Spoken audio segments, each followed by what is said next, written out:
Friends, I'm Rabbi Evan Goodman, Executive Director of Santa Barbara Hillel, and thank you. On behalf of our student president, Danielle Cohen, board chair, Rich Parisi, and Santa Barbara Hillel, we welcome you to this extraordinary conversation that we're going to have this evening between Michael Douglas and Natan Sharansky. We give special thanks to our partners who are here with us this evening, the Genesis Prize Foundation, with special thanks to Stan Polovitz, its chairman and co-founder, Hillel International, and Jewish Agency for Israel. Santa Barbara Hillel, why are we here? Because we enable students to connect with one another in a Jewish environment at their home away from home. We offer a safe, welcoming, and pluralistic presence as a vibrant center of student life in Isla Vista. Santa Barbara Hillel is a place that is proactive in standing up for our students, in building bridges, and in fostering a positive campus climate. We're uniquely positioned to reach students at this formative time in their lives by providing them with the tools they need as they create the Jewish future. We accomplish this in close partnership with UC Santa Barbara. A positive campus climate like ours takes careful attention to develop. One of the most important people in this regard is UCSB's Executive Vice Chancellor, David Marshall. Since the moment I arrived here 7 years ago, I've seen how David is instrumental in fostering academic excellence along with encouraging the best in student life. It's my pleasure to welcome Executive Vice Chancellor David Marshall to bring greetings from the Chancellor and from UCSB. Let's give him a big hand.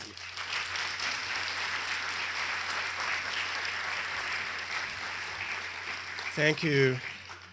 Well, I'm really pleased to be here tonight and pleased to offer a few words of welcome on behalf of the University of California, Santa Barbara. And Chancellor Yang is out of town today, but he asked me to personally send his greetings and best wishes to our distinguished guests and to everybody here tonight. And we congratulate Michael Douglas on being awarded the Genesis Prize.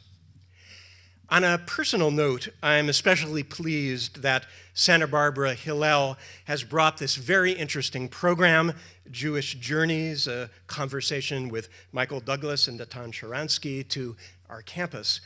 As a Hillel community board member, I've long admired the ways in which Santa Barbara Hillel has promoted interfaith dialogue and supported our students' commitment to civic engagement and social justice. And in addition, as some of you know, I used to be Dean of Humanities and Fine Arts, and I had the great honor to be the first Michael Douglas Dean of Humanities and Fine Arts. Michael Douglas has been a loyal and generous alumnus and friend of UC Santa Barbara for many years. In addition to endowing the deanship, he established the Michael Douglas Visiting Artist Program in the Department of Theater and Dance, from which he received his BA in 1968. He's a founding board member of the Carsey Wolf Center and the honorary chair of the Campaign for Santa Barbara. And you no doubt noticed that when you entered the theater tonight, you passed through the Michael Douglas lobby. So we're grateful for Michael's many contributions to the campus, but what I want to emphasize tonight, especially in the context of the program that brings us together here, is our pride that since he graduated from UCSB, Michael Douglas has been such a thoughtful, intelligent, original, and versatile creative artist, and such a dedicated humanitarian engaged in issues of global significance. His journeys in art and life continue to engage our interest and provoke important conversations. So thank you for being here tonight and welcome, and I'm pleased to turn the program back over to Rabbi Goodman.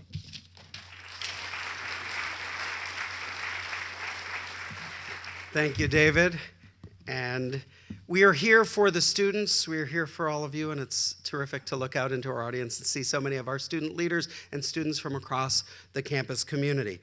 One of the students that we're very proud of, who graduated a number of years ago from UCSB, aside from Michael Douglas, is David Cygielman. And David Cygielman will be serving as MC tonight to take us through the remainder of the program. He was very active at Santa Barbara Hillel, including serving as student president while he was here. So with that, we welcome to the podium David Cygielman.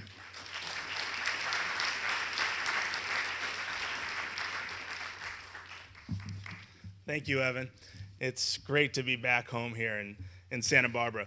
When the new Hillel building was being built, it was really my first time to address the community. And I was so excited, 19 years old, a sophomore at college, and it was my time in the program. I started walking up.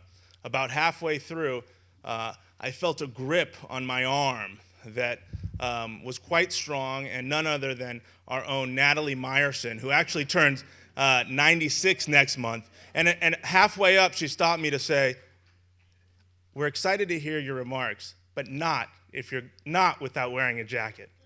So I went back to my chair, I grabbed my jacket. So 15 years later, I have my jacket, and I promise in 15 years in the future, I'll wear a tie. But really to Natalie and to the entire Santa Barbara community, particularly at Hillel, for teaching me how to be a leader.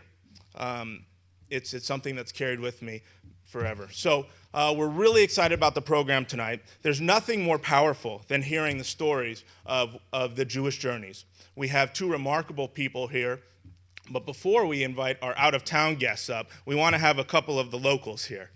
So it's my real pleasure to introduce two students, Andrew Packer and Michelle Moreh, to tell a little bit about their Jewish journeys.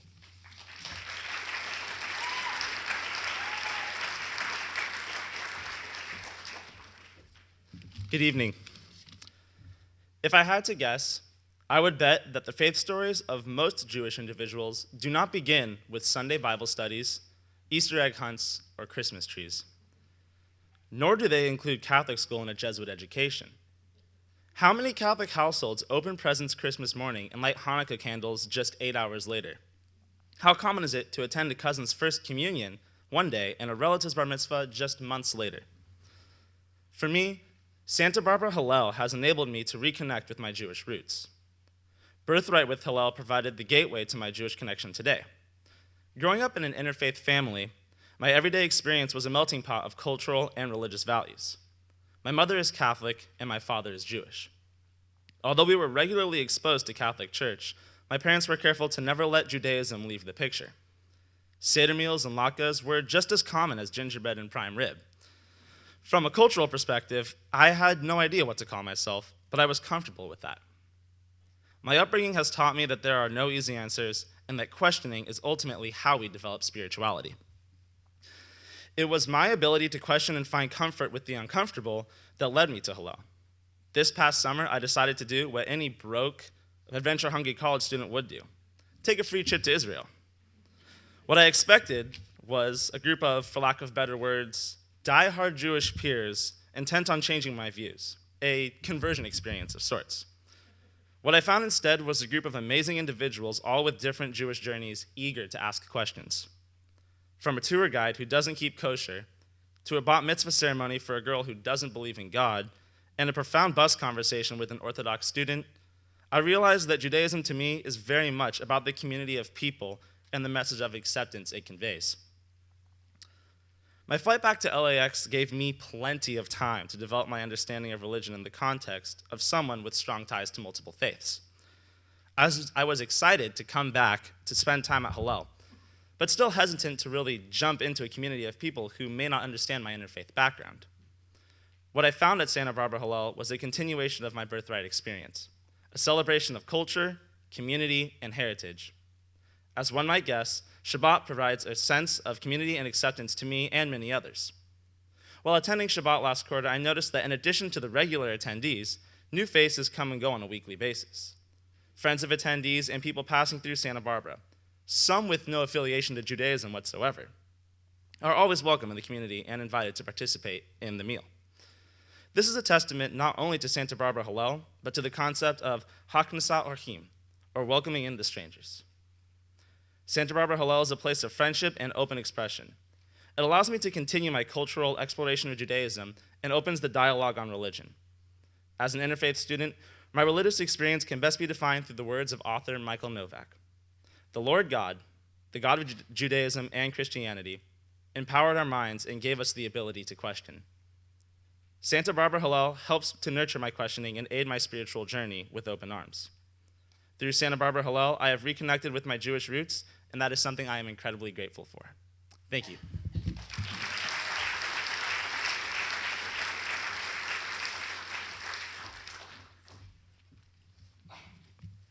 Good evening. It's an honor to be speaking to you all tonight.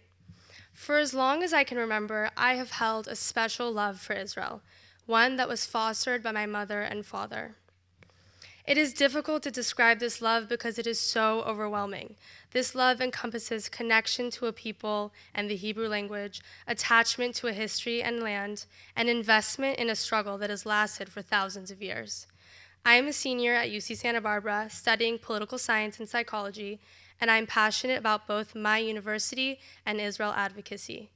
My connection to Israel stems from my Jewish identity, and over the past 4 years, Santa Barbara Hillel has been here to help me grow Jewishly. My experience with Israel has been largely positive, yet at times it has been more of a challenge. Although I am getting ready to graduate, I remember my first divestment meeting with great clarity. On campuses across the nation, including ours, student senators are increasingly being confronted with a resolution to divest university funds from companies that conduct business in Israel. The call for divestment is linked to the larger international boycott, divestment, and sanctions movement, which demonizes, delegitimizes, and places a double standard on Israel through its demands. What I realized at that first divestment meeting would dictate my actions for the remainder of my college career. First, I resolved that believing wholeheartedly in a Jewish state comes with the responsibility of being equipped to protect this tiny state from false accusations and skewed rhetoric thrown from all directions. Second, I resolved that Israel's accomplishments and beauties must be highlighted to the campus community. Third, I determined the necessity of having students on Senate who understand the divisive and damaging effects of divestment. Senators who see the hostility directed at Jewish and pro-Israel students when divestment is brought up, and senators who actively work to combat this. This particular realization would later serve as an inspiration for me to run for Senate during my sophomore year. Ultimately, I served as a student senator because I wanted to enact positive change and have the privilege of amplifying student voices. And when I look back on my Senate career, what stands out for me is the success of Jewish and the pro-Israel community in defeating divestment. Santa Barbara Hillel played a large role in this achievement by providing our community with a space to come together and by maintaining communication with a network of organizations that offered additional support and education. Yet this was no surprise, because my final realization as a freshman was that Hillel staff who stood with us during that meeting are our reinforcement and are always ready to back us up. During my time at this university, I have found that Hillel is not only a physical building, but an intricate community that has been a home and even a fortress. This past summer, I had the incredible opportunity of traveling with Hillel students from UCSB to Israel on Birthright. On our first day in Jerusalem, we drove to Mount Scopus to look over this holy city. As I took in the view, I could barely contain my joy that behind me stood the Hebrew University of Jerusalem campus, which would soon be my university for the fall 2015 quarter. The same love for Israel that has driven me since I was young drove me to study in Jerusalem through the UC Education Abroad program. It was through living in Jerusalem for 4 months that I truly learned what it means to be Israeli, to be fiercely aggressive but loving at the core, to live through knife attacks, to look out for one another as though everyone is family, to remember history while also looking towards the future, and to love life beyond measure. Living in Jerusalem allowed me to experience the complexities of the Israeli society and only served to strengthen my pride for the Jewish state and intensify my belief that we must continue to advocate for it. Now that I have returned, I am excited to serve as a vice president on the Hillel Student Board, encourage others to study abroad in Israel, and help shape campus dialogue in a manner that ensures that students who represent undergraduates and senators are furthering a mission on campus that is positive, productive, and welcoming in nature to Jewish students and all students. Thank you so much.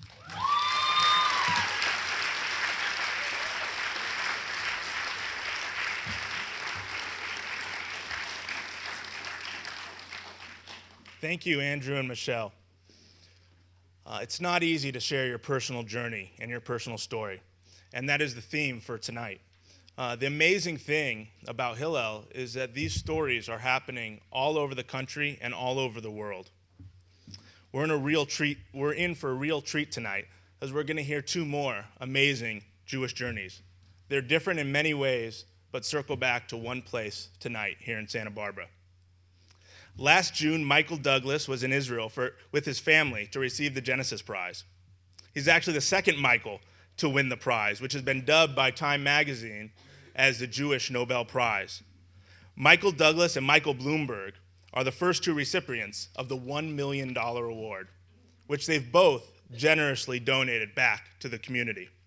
For Michael Douglas, his $1 million has been matched by an anonymous donor, and again, through more donors to now total roughly $3.5 million, which will have a major impact on his work in creating avenues of engagement for intermarried families and their children. I actually have never met Michael Douglas before the Genesis Prize, but as a student here in Santa Barbara, I had the incredible honor of a Friday night service at Santa Barbara Hillel, where Kirk Douglas, his father, gave the Devar Torah. It was amazing. It was the most inspirational cross-section I've ever had of pride and courage delivered to a group of students. Joining Michael on stage is a renowned human rights activist, former Soviet refusenik, chairman of the Jewish Agency for Israel, and chairman of the Genesis Prize Selection Committee, Natan Sharansky. When Natan and Michael met in Israel, they realized they had a diverse background, but they also had a lot in common, namely their desire to impact and work with college students. For me, I got to know Natan through his book, The Case for Democracy. When I started my first job in the Jewish community, my boss at that time, Moreh Squire, had me read Natan's book to understand what it is to be Jewish in the wider world. Here they are to tell their stories and answer your questions following their conversation. Please join me in welcoming Natan Sharansky and Michael Douglas.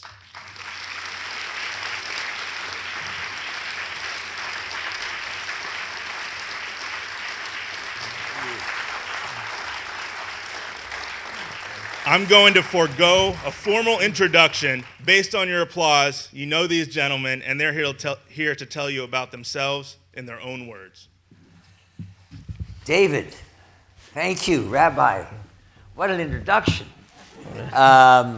Thank you so much for being here. And Michelle, Andrew, the words were fantastic to hear those wonderful words.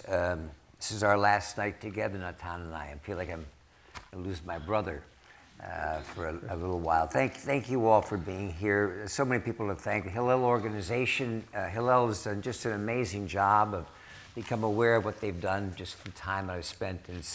It's fantastic. And Natan, the Jewish Agency, working closely together. It's been a real education for me, and I'm really appreciative of it. And the Genesis Group, the Genesis Foundation, and having this prize has given me a new education that I never anticipated at this point in my life. So thank you, and to be here in Santa Barbara at UCSB, 48 years later. I don't know about that. It was really a treat, and thank you, Natan, and everybody else for making this a possibility. As you know, we were at Brown, Stanford last night, and it's a treat to be here to today to talk about our respective journeys. Natan, I think really, I'm curious. You know, you're from Donetsk, not Odessa. No, you're from Donetsk. My in the parents Ukraine. are from Odessa. Huh? My parents are from Odessa. Oh, they are from Yeah. Odessa. Oh, so it's So I'm not a legitimate, standing yeah. joke. It's for sure. There's a tremendous amount of anti-Semitism when you were growing up, and I thought maybe people would like to know a little bit about the background of your faith from Ukraine. And when you mentioned the other night, which I found interesting, that you found more faith when you were in prison those years, and that was a key strategic point. And maybe you could just tell a little bit of your background. Okay, it's difficult when we are already speaking for 3 evenings. It seems like you are repeating yourself. But I'll try to be short and straight to the point. Donetsk, city of Donetsk, which today everybody knows because that is the center of the war between Ukraine and Russia. They were probably in those days 500,000 people, probably 10% of them Jewish. Nobody knows exactly. I grew knowing zero about my Jewishness because I didn't know the words like Purim or Pesach or Bar Mitzvah or Brit Milah. Not only know Bar Mitzvah, but no word like this. Nothing. But we knew very well that we are Jewish because it is written in the ID of your parents, and all the conversations at home are about anti-Semitism, discrimination, and how difficult it will be to get to this institute and to have this job.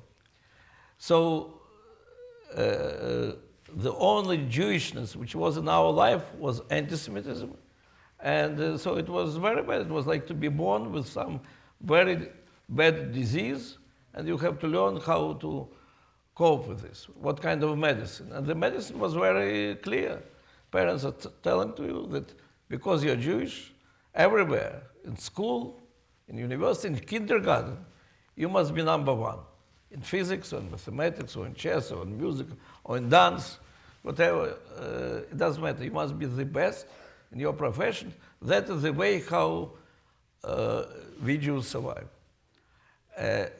To think maybe you should fight against this injustice, you're not fighting against anything. You're only trying to adjust yourself. There are no values except the value of survival.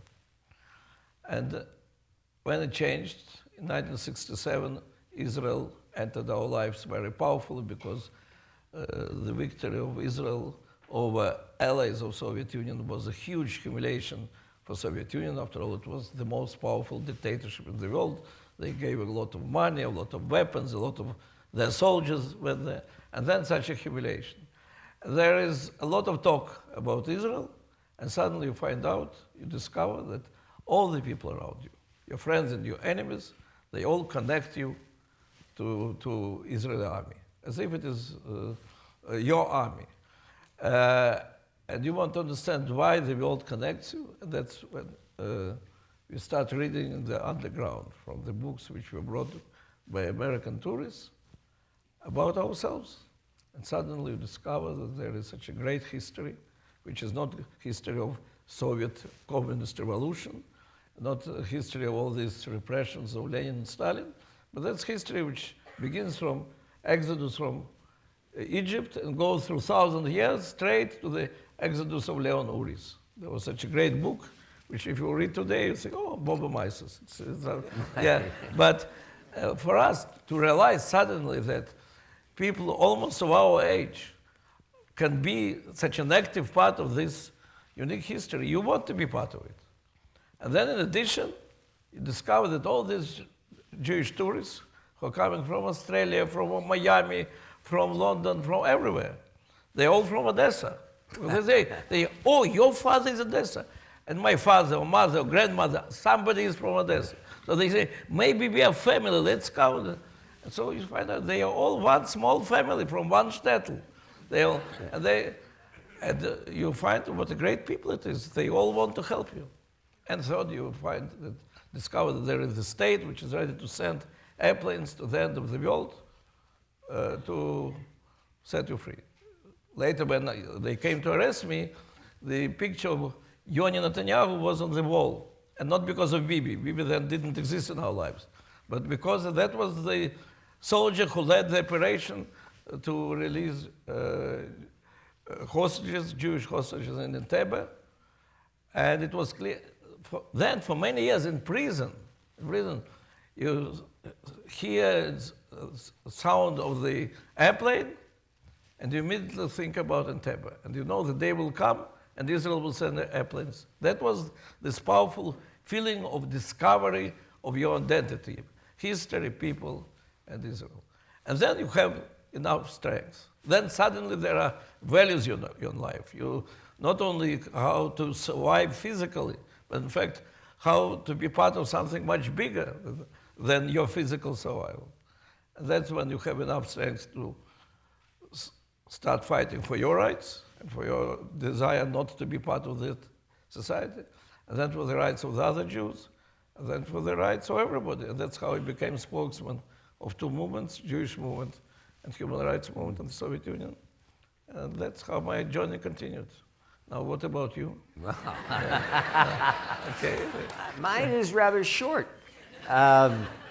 Well, it started a long time ago, because I guess it started with my father's family in Belarus. It was 1914, Russian Revolution. That's the Cossacks. Yeah. The Cossacks were coming. They were starting to round up the Jews in the pogroms. And my grandfather said, maybe I should get out of here. And they came to this country in 1916. My father is Sir Danielovich, known as Kirk. He was 99 right now as we speak and still doing strong. Thank you very much. And he was born here with his 6 sisters. They were in an Orthodox family at that time in upstate New York. And very soon, though, as he entered school and everything else, he began to assimilate. And he went away to college and kind of forgot about his Judaism. I think probably in part because he was an actor and what we would call a white Russian. He was not perceived as being Jewish at first, and as an actor, you look to try to play the widest amount of roles that you can, and so he assimilated. He met my mother, Diana. My story is a little bit like Andrew's. My mother, Diana, who's a British, Bermudian, Church of England, and they met in drama school. They came together, and I don't think religion was the first thing on their minds. And they came together, married. I had my brother and I, and we grew up in a family that religion was not part of it. My first memories, I think, was going to a cousin, my father's sister's son, my cousin, to a bar mitzvah when they were 13, and maybe it was the opening the first night, and we gefilte fish, and I got appendicitis. And I had my appendix taken out. My family was not happy about that because Kirk was the star of the evening and he was at the hospital with me. So I didn't have good memories about my first Jewish experience.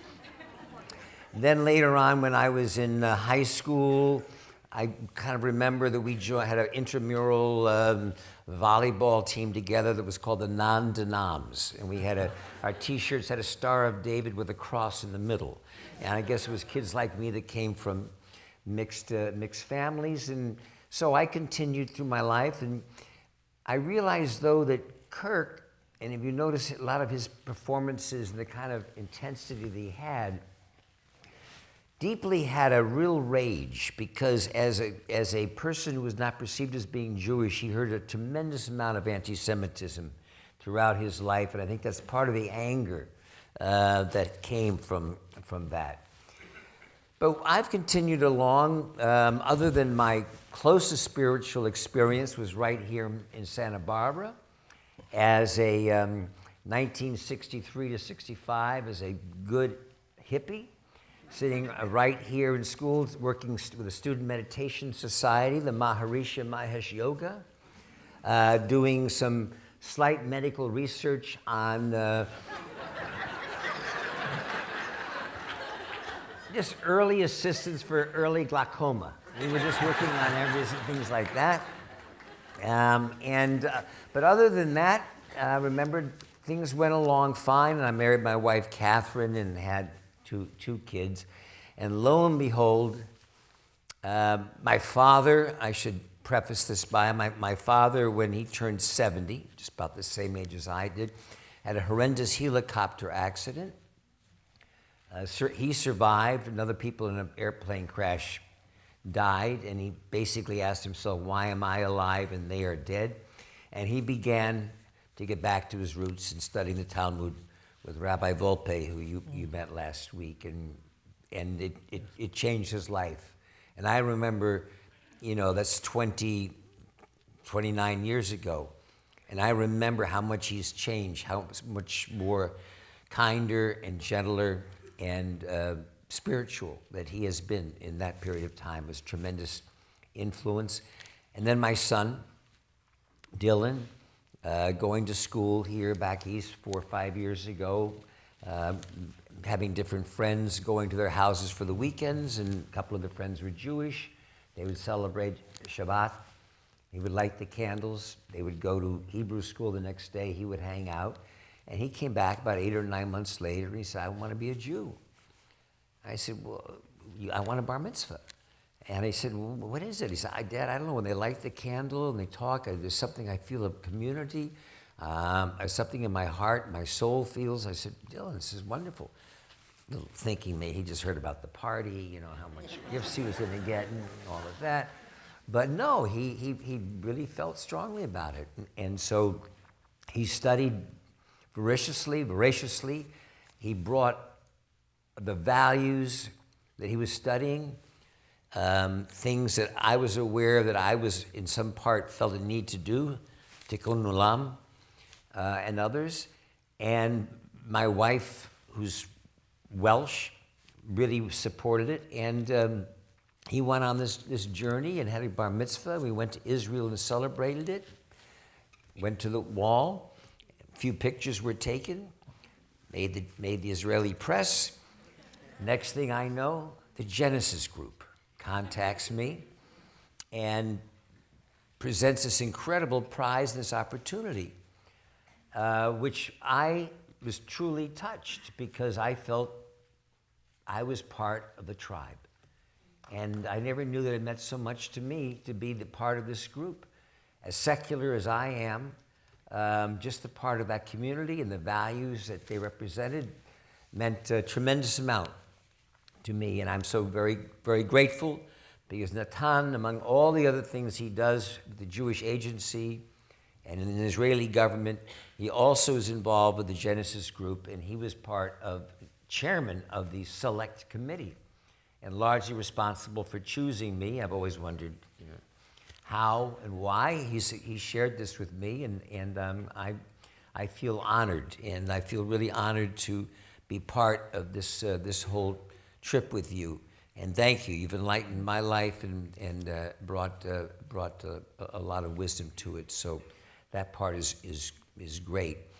A few questions that I sort of wanted really to ask you, because soon after this nice bar mitzvah and the trip to Israel, we went to another town in Europe, and my kids were down in the swimming pool having a swim, and we were upstairs. Catherine and I were upstairs, and my son came up in tears, and he hardly ever cries, just completely in tears.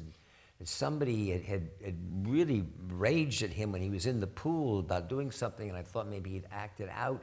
And he was sitting there, still all wet and crying, and I'm looking at him, and then all I could see was his Star of David that his Welsh grandfather had given him for his bar mitzvah, shining in the light.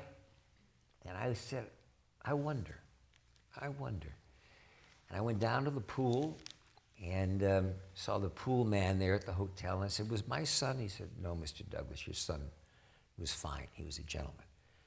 And he kind of looked away at me and he said, I don't know what to say to you. They're Mr. Douglas, they're regular guests here. And he said, who is it? I went over to a couple, and they were sitting there, and the gentleman was sunning himself.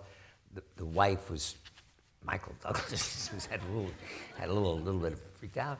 and this gentleman, and I said, excuse me, did my son do something, that, and he went on about rules and this and that, and there's to be rules, and this organizers, too many people in the world, and going in, he did have a German accent, and he spoke, and I said, I'm from Switzerland. I said, you're from Switzerland? I said, are you from Zurich? And he said, I know where you're going. Huh? I know where you're going. And I said, whoa, how would you know where I'm going? And I came back to my son. I said, Dylan, I think you just had your first taste of anti-Semitism. So I guess my question to you, and this is pretty quick, my question to you, Natan, is twofold. Number one, what is the need and the interest and desire for reaching out to interfaith couples and marriages and finding out people drifting away from the Orthodox area of this religion? And then the other part is anti-Semitism. And how has it changed? I mean, we talked about the fact that France, there's a dramatic increase of Jews in France that are going back to Israel this year, the Ukraine, Russia. We have this BDS movement here, which is an attack really on the state of Israel. And I don't know if they're separate questions or the efforts that I see making for inclusion and interfaith, bringing people more together. And the other part of that is the question of anti-Semitism today. Well, look, it's really two huge questions. Let's again try to... Take your time. Yeah, okay. First about inclusion. And I don't think I'm breaking with orthodoxy. I really don't. I think your story is a very important reminder. That was one of the reasons why we thought about you as a candidate. It's a reminder that the person who devoted his or her life to promote universal values, and you did it excellently as an actor, as an artist, and who was disconnected himself, or was disconnected from the life of Jewish community. In fact, almost for 2 generations went very far from this. And then he, because of anti-Semitism, or because of his son, because of other reasons, rediscovers, is reminded about his identity, and wants to connect it with the world of universal value that he was fighting it, and wants to see where it is connected and how it is connected, and asks questions and looks for answers. I think Jewish community has to do everything to welcome, to be friendly, to be interested, to enrich themselves, ourselves, with also your story. And look, the question, the debates between different communities of ours, who is a Jew, whether you'll take this definition, different definition, will always exist. And I am the one who already 30 years that I'm in Israel, 30 years I'm involved in these debates, who is a Jew and how to bring different groups together. But when it comes to the journey which we are doing together, everybody who wants to join this journey of thousands of years should feel that he is mostly welcomed and wanted. That's about your first question. And by the way, the struggle for Soviet Jewry, which started as a struggle of small group of Jews in the Soviet Union who suddenly discovered their identity and were very empowered by this. We could never survive even one day if we were not joined by hundreds of thousands of American Jews who rediscovered their identity through the struggle, their role in the history. And we were marching together. And when I was arrested, all those American Jews with whom I ever met or was on telephone, there were hundreds and hundreds of thousands of them. They were all on my list of accomplices. For KGB, they were all enemies. And there was no way to find out who of them is Reformed, a conservative, who is secular, whose mother is Jewish, and whose father is Jewish. They were all part of this journey, and they wanted to be part of the journey. So for me, it is very important that we as a Jewish community always will be open, welcoming for those who are interested to be part of the journey. Now, as to anti-Semitism and anti-Israelism, which new anti-Semitism, which exists today in Europe, which exists today in many campuses, which is the oldest hatred in the history of mankind. It's the same oldest hatred, which doesn't have any logical explanation. There were so many hundreds of articles and books and studies which try to give to this logical explanation, and then it's almost impossible to do. And it goes very deep to the values of our civilization, to the struggle against these values. Today, it seemed after the Holocaust that the world is so shocked, the understanding how dangerous this anti-Semitism is for the humanity is so obvious that we finished with this. And of course, I grew in Ukraine. There was a lot of anti-Semitism because that was part of the world which had the Holocaust but didn't have any lessons from this Holocaust. Now what we find out that Western Europe, this year we have the highest ever immigration from the Western Europe, 10,000 people. There was never such a figure. Ever? Ever, from 1948, from the creation of the State of Israel. From France, it moved from 1,800 new immigrants 2 years ago to 8,000 this year, and potentially dozens and dozens of thousands, those who are start their process with us of Aliyah. Our estimation is that approximately half of French Jews, it's 600,000 French Jews, half of them already decided that their children will not live in France. And that is direct result of the old anti-Semitism, which is going mainly from conservative, right, Christian community, joins with the very powerful new anti-Semitism, which comes mainly from liberal Europe, and which all is expressed in the extreme forms of demonizing of Israel. And on the top of all this, huge community which is coming from Middle East, and many of whom don't share any values of Western civilization, and hatred to Jews and hatred to Israel is felt, well, sometimes it turns into terror. So all this suddenly turns Europe in an extremely uncomfortable place to be. And in our work, it is very important all the time to show the deep connection between classical old anti-Semitism, which was all based on demonization, delegitimization, double standard towards Jews, and new anti-Semitism, which is all based on demonization, delegitimization, and double standard towards the State of Israel. Where is the support for BDS coming from? It seems pretty organized. It seems well financed.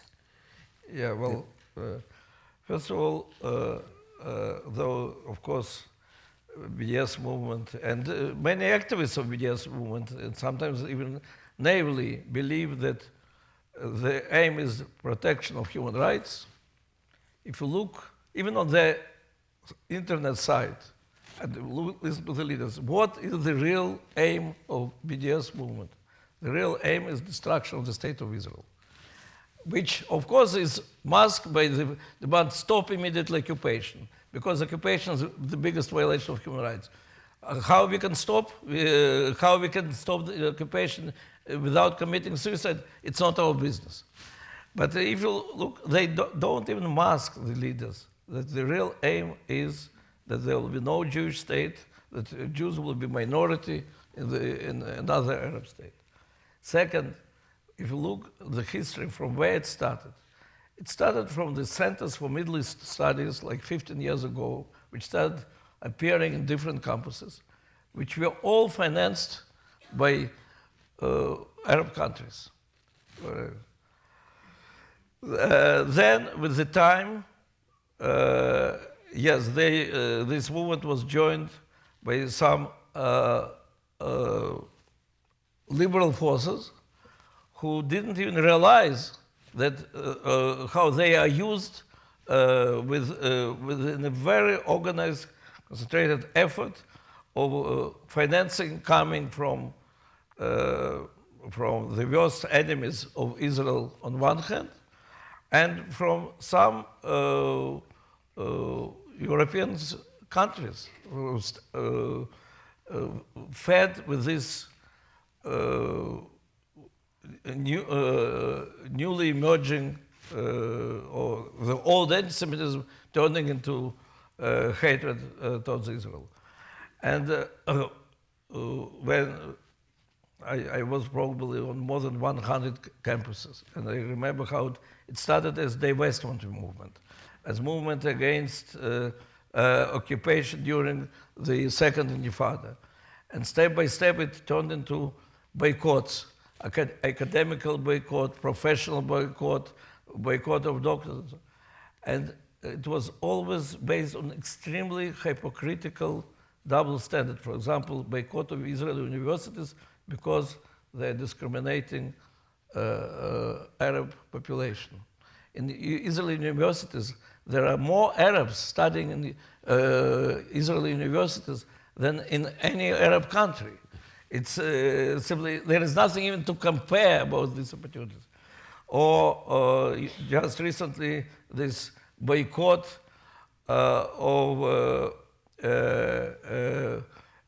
gay and lesbian society against Israel because Israel violates human rights of our brothers. We are living in the area, in the region, where the only way for gays to survive is to ask for political asylum in Israel. Gays in Gaza, Gaza are simply thrown from the roofs without any trial.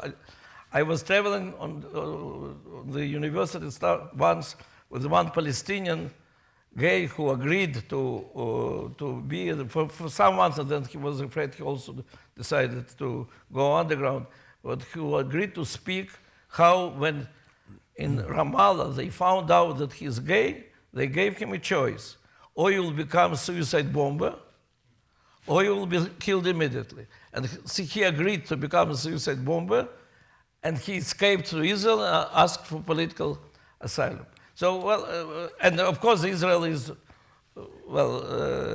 the only country there where you have these gay parades, and where our army never had any restrictions, like your army always had a problem, now has less problems.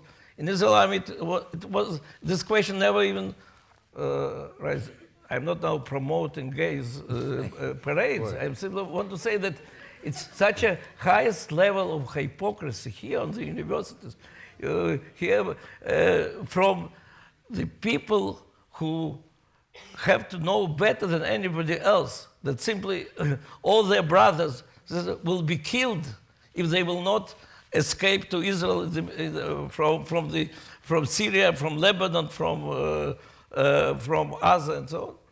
And nevertheless, it becomes also part of the boycott movement. So there is a lot of hypocrisy. It's not even double standard. It's some of the highest level of hypocrisy.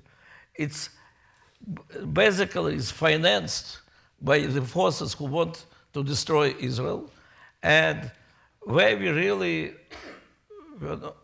made a big mistake, I believe, that we permitted to use the banner of human rights against us, while the only country in that part of the world which believes in human rights, which protects human rights, which is concerned about human rights, is the State of Israel.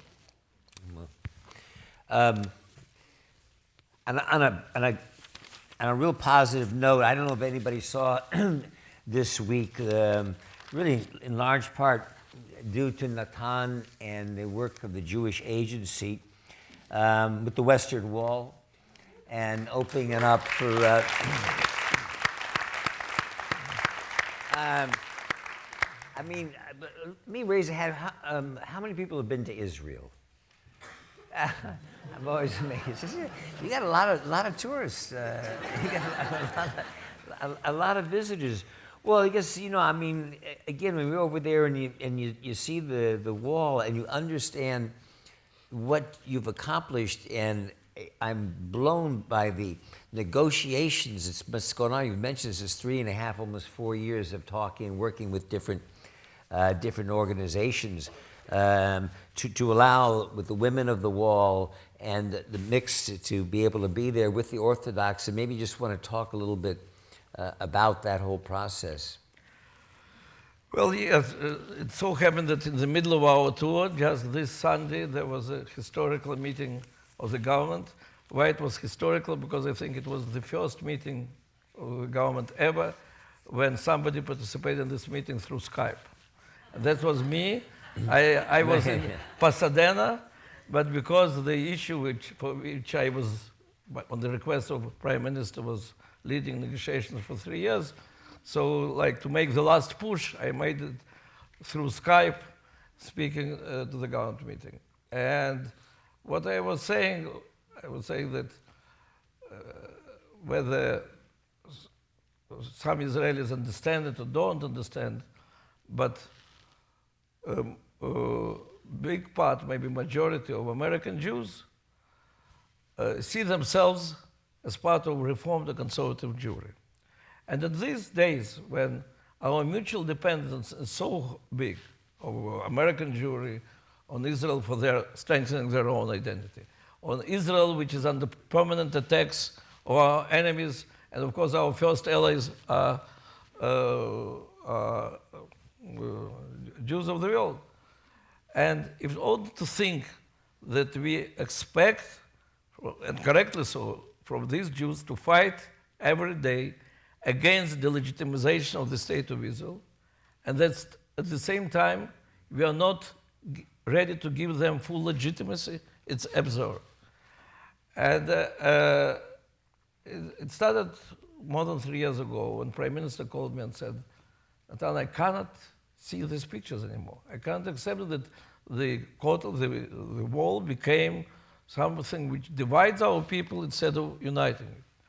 So because Jewish Agency is a unique institution where in our round table, Board of Governors, are sitting representatives of the government and opposition and Jewish federations and Orthodox Jewry and Reformed Jewry and conservative Jewry. That's like they're all on the table like this in the Jewish world where they all sit together. So he asked me, check with different sides if there is any way to bring them to negotiate about it. And then it took a few months to bring to this negotiation table, and it took 3 years to agree. And it seems that it's such a simple thing. After all, there is one wall for one people. Why shouldn't we all agree about it? But the uniqueness of the wall is that it's at the same time number one religious symbol in our history. 3,000 years ago, God said, here you will be in contact with me. And that's the place where Jews were coming for these 3,000 years to talk to God. And at the same time, it's number one national symbol. There is no more central symbol which of Jewish state of ancient times, 1967, Jewish state of modern times. It's number one national symbol and number one religious symbol. And for the Rabbi of the wall, that is his mission in this world, is to keep the most ancient synagogue, Orthodox synagogue in the world as it is. For every community in the world, It is like the sign of recognition that they are part of Jewish people, the fact that they can come there and to pray in the way in which they're doing it in their own community. So on one hand, the wall has to connect thousands of years of our history and our faith, and on the other hand, it has to connect every Jewish community in the world. And from here comes the conflict. And I have to say that, in fact, there were many sides involved in the negotiations. From my point of view, the heroes of this story is at the same time the rabbi of the wall and the women of the wall. Why? Because the leader of the women of the wall had to make concessions, which brought to that half of her movement saw that she betrayed this movement, because they were against concessions. And the rabbi of the wall had to make concessions, which brought thousands and thousands pashkelim. You know what pashkelim is? It's the condemnations on his street of him. So it was very difficult to make concessions. How, nevertheless, we brought them to do it? I believe that as a result of these years of negotiations, the sides started looking broader on their own people. And they realized that if the other side will be defeated, the wall will stop being symbol for half of Jewish people. And you want to control the wall, you want to control it as something which represents all the Jewish people. In the end, you will win, and you will control the wall with which half of Jewish people dissociate themselves. And so then we created a situation in which both sides understood that however painful are these compromises, the unity of Jewish people is much more important. And that may be the biggest achievement of this. I want to open the evening up for people who have questions. So I'll just ask one more, so if you think about it, and then we'll prepare for some questions. This has been a rough year in terms of the tragedy in France, San Bernardino. We were talking, an Israeli border guard was murdered yesterday. Today. 19-year-old girl. 19-year-old girl today. What influence does Daesh, ISIS, do you feel have in terms of the issues dealing specifically with Israel? Well, first of all, Daesh or ISIS and all these militant fundamentalist organizations, but which they all start from fundamentalist ideology of Wahhabism. They create the whole new situation in the Arab world. As a result, we see here how extremism becomes more and more popular, how Muslims who were born in France, or in England, or in Belgium, who went to the European schools, and now are joining ISIS. So if that is the influence on some Muslims in Europe, you can imagine what is their influence on the Arabs in the Middle East itself. So no doubt that it has an influence.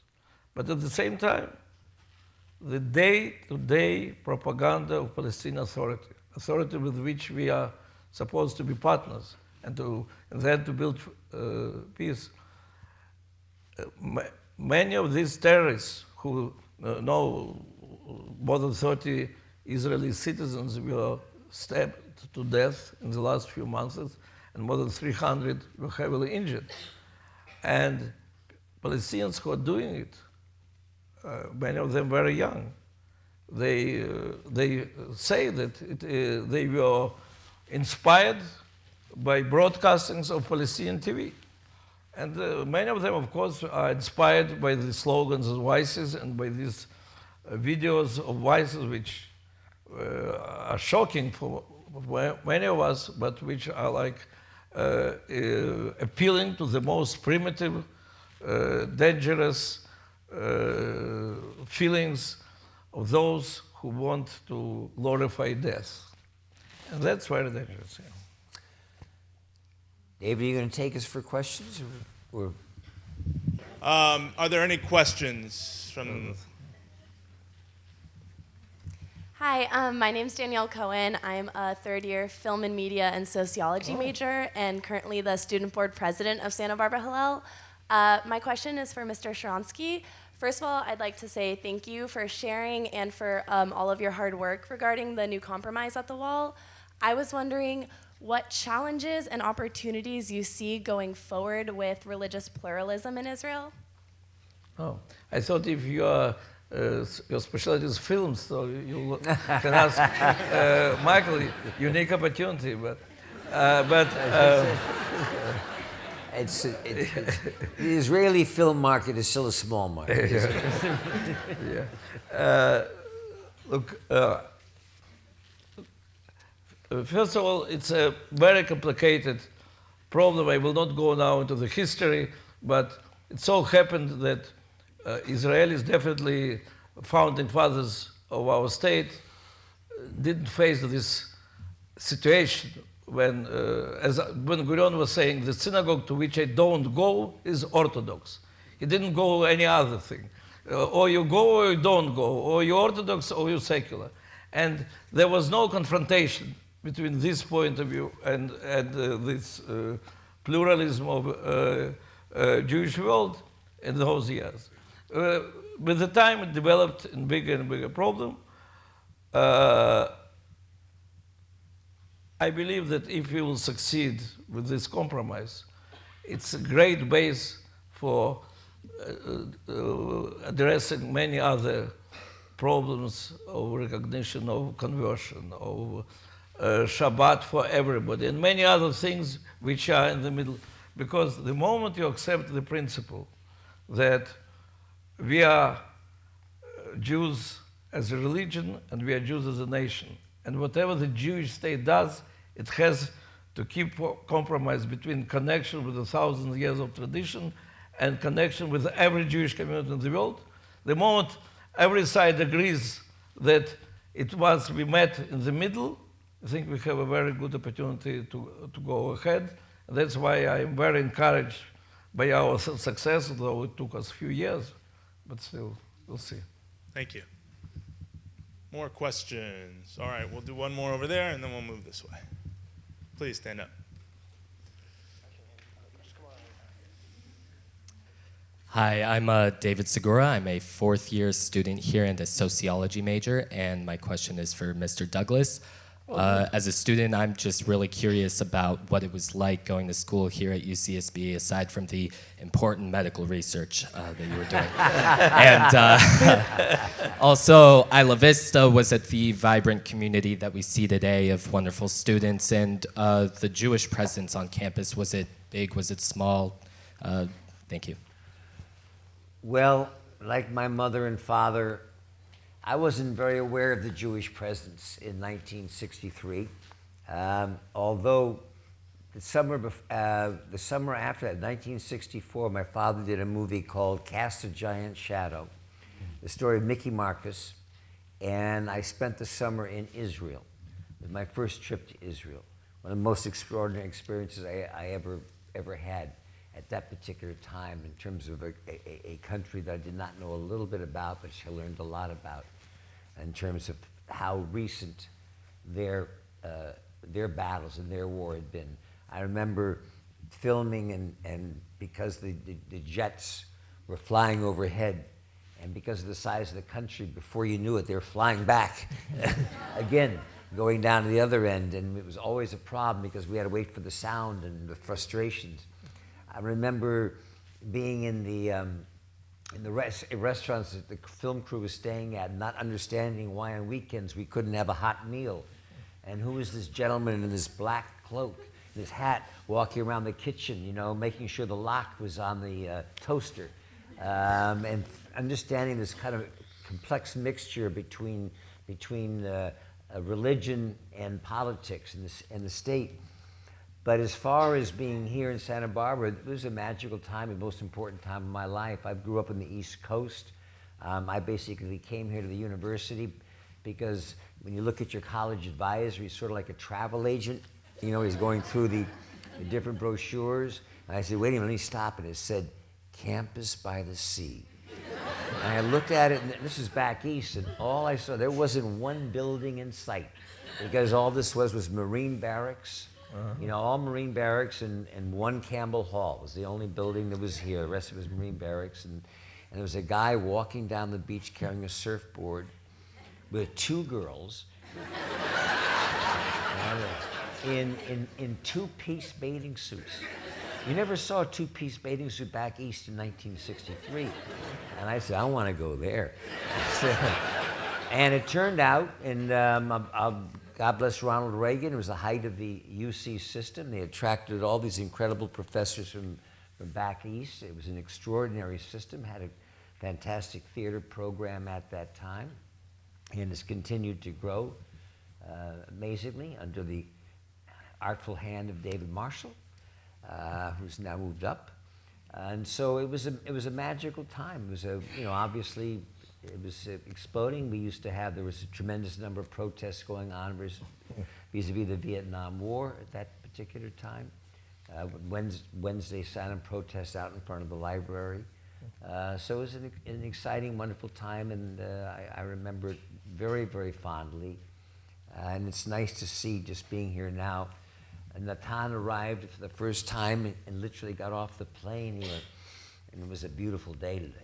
You know, today was just a gorgeous day. So it's like this every day. But he said, this is beautiful. I said, I told you so.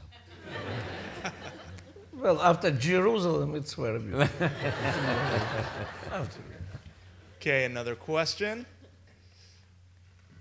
We'll go here, and then please, if you have one, just to go to the aisle so we can get you the microphones as well. But let's go right here.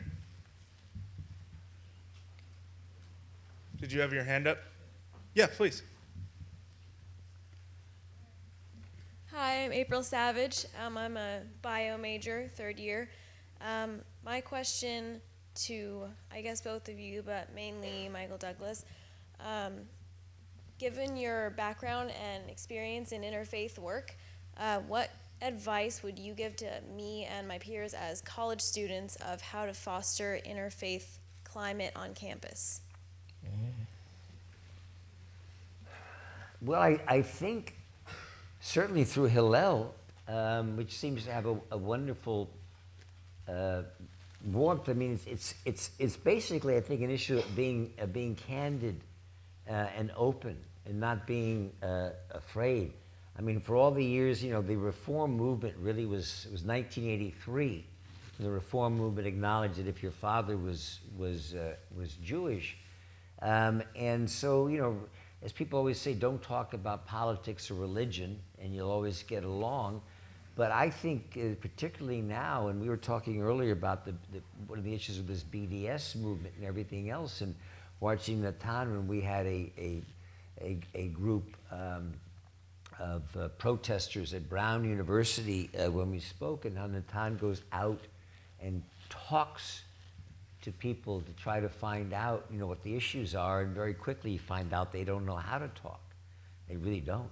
They know how to protest, but as far as what the issues are concerned, you know, Israel is an apartheid state. Well, how do you mean that? You're going to compare Israel to South Africa before Nelson Mandela? I don't think so. So, you know, I would just encourage, you know, a dialogue, and not being able to open up and expose yourself, and have the support of Hillel behind you. Thank you. Go to this side. Hi, my name is Josh Sweetelson. I'm a senior right now studying economics and accounting. My question is to both of you guys. As influential members in both politics and the media, I was wondering if you guys could both comment on, I guess, current trends in the media itself in terms of its portrayal of Israel, media sources that you think maybe are more biased, not specific things to call out, but I guess I want to hear your thoughts on trends in the media and how that's its own battlefield. I'm finding it so frustrating and so difficult to get any international news with our elections going on. Mm-hmm. I mean, it just is non-stop. It's on a repetitive roll and note. One thing I've noticed just between our two countries is I feel some similarities.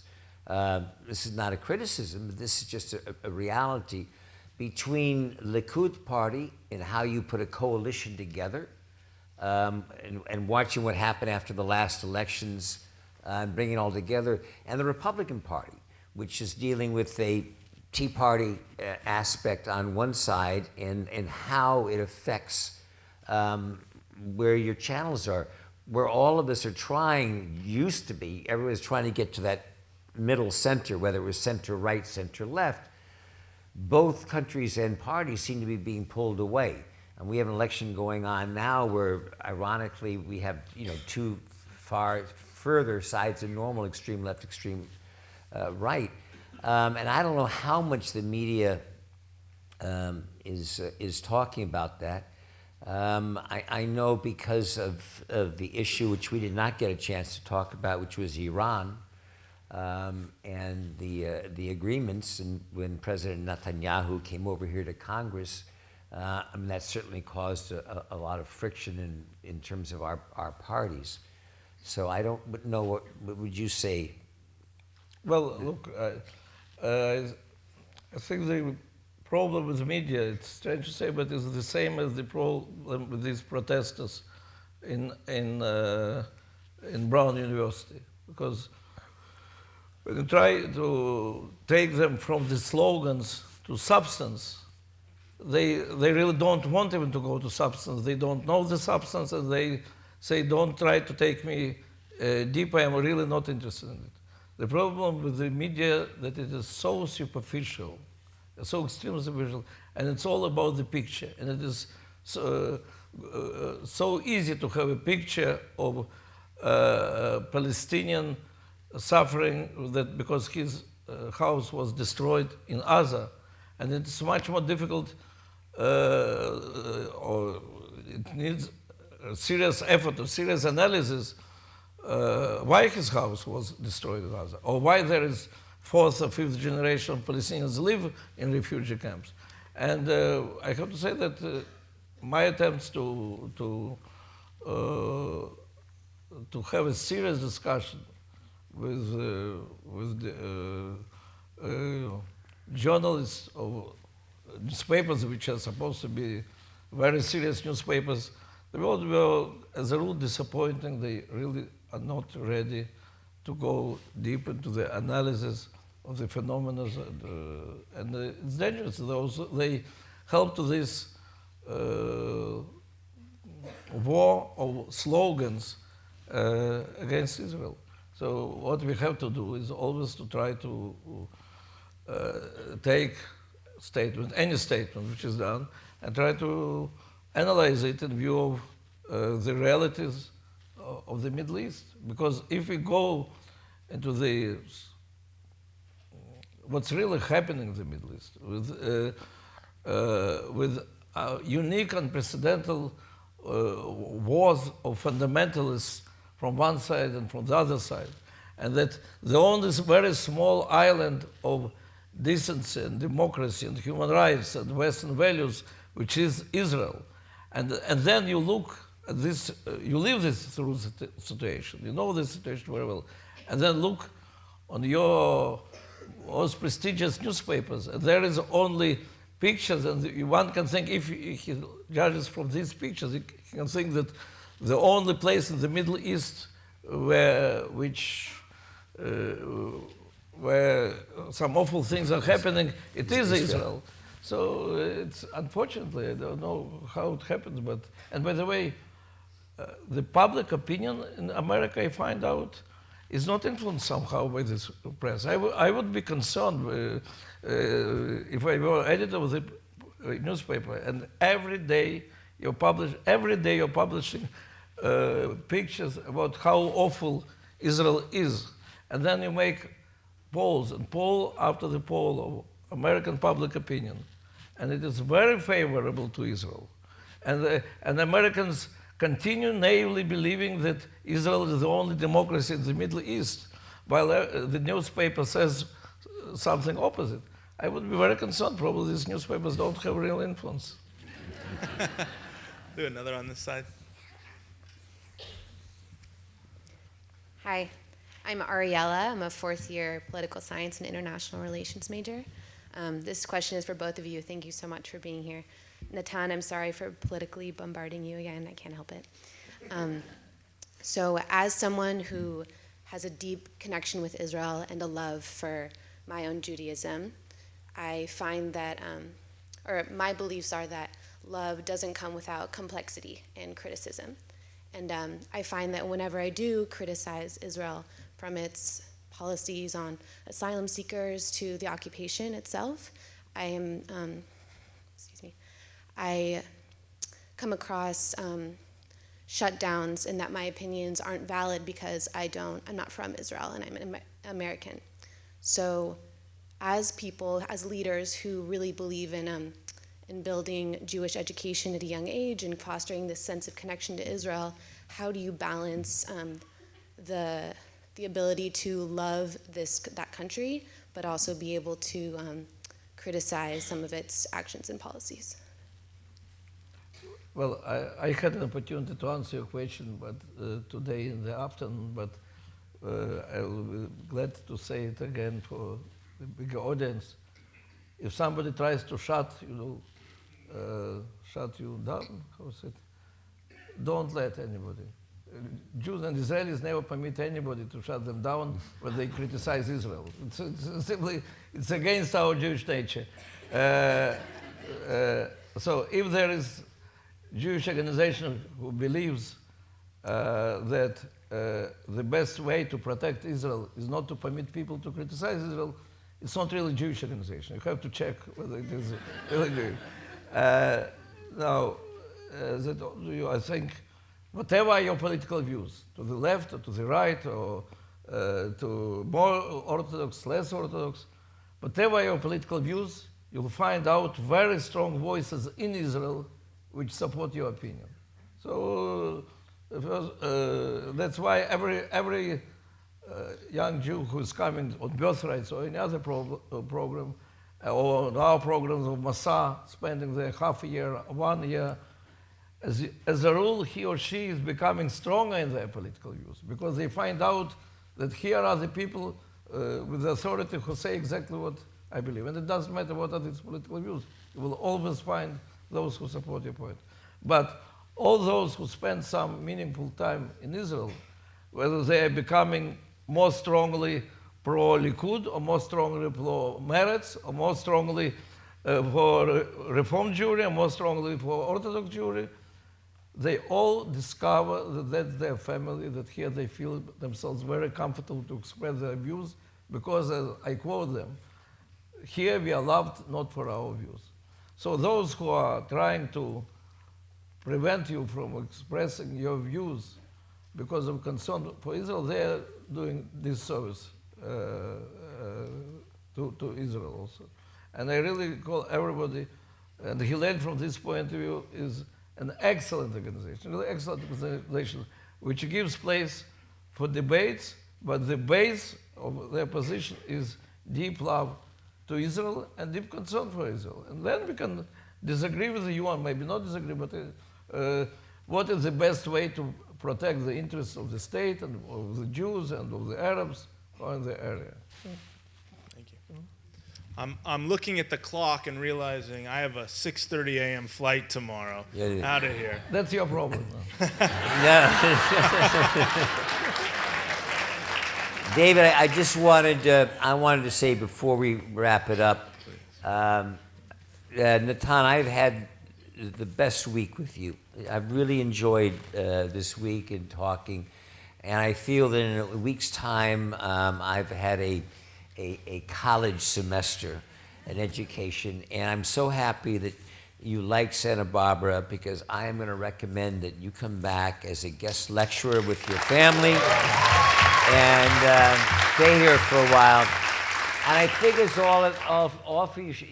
You should all know February 11th. February 11th will be the 30th anniversary since Natan got out of prison. And may we all accomplish as much as you have in the past 30 years. Congratulations. Yeah. Well, Michael, I have to say that I got out of prison only because Jews of the world were fighting for this day and night.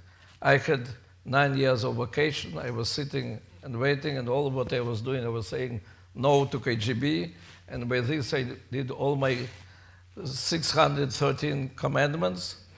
So it was very comfortable place to be a good Jew, because where else you can fulfill all 613 commandments? So while I was resting, the Jews of the world and American Jewry were working very, very hard. KGB was saying, what do you hope for? Who is supporting you? Look, it's a bunch of students and housewives. But it were Jewish students and Jewish housewives and Jewish actors and Jewish doctors who really mobilized all the world. And all the world, and in the end, this struggle not only brought me freedom, but brought down Iron Curtain, released Soviet Jews, and made all the world a better place. So we should always remember what a great power is in our solidarity. And during this week, I could see again and again and again how good was our choice of the prize winner,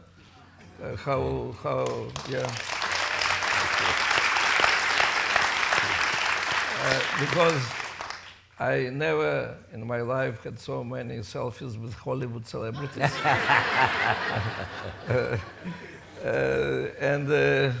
Thank you for your journey and for your lessons. Thank you. Appreciate it. Thank you. So there's a saying that I've been waiting to just apply tonight that goes something like, you're the average of all the people you hang out with. So for me to have the honor to hang out with Natan Sharansky and Michael Douglas is a real privilege. I want to thank you both so much and invite Evan Goodman up to the stage to conclude the evening. Thank you. Thank you, David and Natan and Michael. I'll end personally continuing, Natan, on what you said. They were housewives and they were students who were protesting to free you. I was one of those students. In San Francisco, I would go on Sundays on Green Street to the Soviet consulate in San Francisco, along with other youth groupers to protest for your freedom. And to be able to be here as a rabbi and as someone who helps to lead our student community, it's more than a privilege. It's a pleasure, and to see what you have made of your life since then. And Michael, I've loved your movies. You weren't protesting. I was not protesting for you. Yes, you were. You were up there. Basic Instinct. I know you were. I may have, yeah. And the university here may have changed a little bit in the years since you. I think that there may still be some medicinal research going on here. One of the things that has changed is that the Jewish student population when you were here was very small, and now we have more Jewish undergraduates than any other UC school. So that's something that not everyone might know. More than Berkeley? Many more than Berkeley. Yes. And we also take this last year 160 students on birthright trips to Israel, which is the most in the entire Western United States. Yeah, that's a lot. So That's a lot. these are some things that we're very proud of, and we couldn't do it without the support of people like these and without the influence of people like you. So Santa Barbara Hillel, as most of you know, is a completely independent organization that relies on the community, parents, and alumni for support. We thank you for your support and encourage you to continue to do that. I also want to close by mentioning when the question came up about the women of the wall, another point of intersection for my life. I was a rabbinic student in 1988, 1989 in Jerusalem, and was at the initial times of the women of the wall. So that happened to be a part of my life as well. And we, in partnership with the university, with the Taubman Symposia, are bringing Anat Hoffman, the leader of the Women of the Wall, I believe next month or the month after, to Santa Barbara to speak here. So these are all wonderful ways to continue this conversation that is ongoing for all of us. Thank you for being here tonight. And once again, many thanks to Michael Douglas and Natan Sharansky. Thank you. Okay.